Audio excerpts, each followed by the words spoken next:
साल भर तक घर में कोई भी फंक्शन हो, कोई भी कार्यक्रम हो, हम सोने के गहने नहीं खरीदेंगे।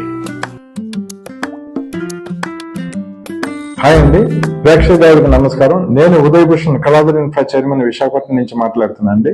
ఈరోజు ఒక మంచి విషయాన్ని మీతో చర్చిస్తానండి. మనం పెట్టిన పెట్టుబడి ఏ రంగంలో పెడితే ఎలా వృద్ధి చెందింది, గత 40 సంవత్సరాలను ఒక స్కేల్ గా తీసుకున్నాండి. 1985 నుండి ఈ రకంగా మనం ఫిక్స్డ్ డిపాజిట్ లో 1985 లో మనం పెట్టిన పెట్టుబడి దాదాపు 20 టైమ్స్ పెరిగిందండి, 20 రెట్లు పెరిగింది. అలాగే వెండి మీద మనం తీసుకుంటే ఈ 40 సంవత్సరాల్లో వెండి మీద పెరిగింది ఎంతో తెలుసా అండి, 24 రెట్లు. అలాగే బంగారం తీసుకుంటే 37 రెట్లు పెరిగిందండి. మరి భూమి మీద ఎంత పెరిగిందో తెలుసండి, భూమి మీద దాదాపు 500 రెట్లు పెరిగిందండి గత 40 సంవత్సరాల విలువ. సో ఇలా చెప్పుకుంటూ పోతే ఇంకా కొన్ని చిన్న ఎగ్జాంపుల్స్ చెప్తాండి. నాకు తెలిసిన ఒక రాఘవరావు గారు అని చెప్పి ఒక కస్టమర్ మా దగ్గర ఒక 8 ఇయర్స్ బ్యాక్ ఒక వెంచర్ కొన్నారండి. 1000 గజాలు 10 లక్షలకి ఇచ్చున్నాం ఉన్నప్పుడులో.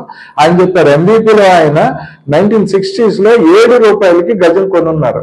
ఇంకొక పెద్ద ఆయన ఒక ఆయన నాకు చెప్పారు జగదాంబ దగ్గర ఒక విషయం. జగదాంబలో ఆయన 1950s లో 2 రూపాయలకి గజం కొనున్నారండి, 2 రూపాయలకి. అదేవిధంగా మధురవాడలో నా పర్సనల్ ఎక్స్పీరియన్స్, నేను మధురవాడలో 2013లో ఒక వెంచర్ అమ్మామండి 10,000 రూపాయలకి. బ్యూటిఫుల్ డెవలప్మెంట్స్ తో ఉడా వెంచర్, ఎక్సలెంట్ వెంచర్ అమ్మామండి. అలాగే చూసుకుంటూ పోతే ఇప్పుడు భోగాపురం దగ్గర మేము చేసిన ఆర్వీకేరో సిటీ 13,000 రూపాయలకి అమ్ముతున్నాం అండి. 2016లో అదే ఏరియాలో అక్కడే మేము అమ్మిన వెంచర్ మేము 1,900 రూపాయలకి అమ్మున్నామండి. సో ఈ 10 సంవత్సరాల్లో ఎంత గ్రోత్ వచ్చింది, 40 సంవత్సరాల్లో ఎలా గ్రోత్ వచ్చింది, భూమి మీద పెట్టిన పెట్టుబడి ఎలా పెరిగింది అనే దానికి ఇంకా చాలా చాలా ఉదాహరణలు ఉన్నాయండి. మరోసారి మళ్ళీ ఇటువంటి విషయాల మీద మరోసారి చర్చిద్దామండి. థ్యాంక్ యూ అండి.